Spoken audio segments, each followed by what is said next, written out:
You can call. So I'm giving this Makita cut-off saw a try.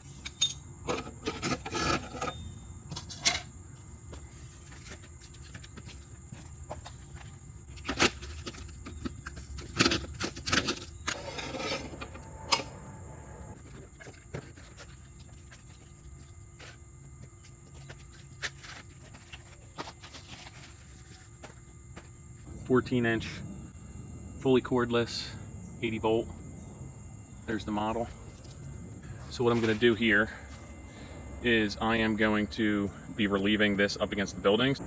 So when I go to remove all this with the excavator, I have some relief against the building and I don't damage the brick or the foundation.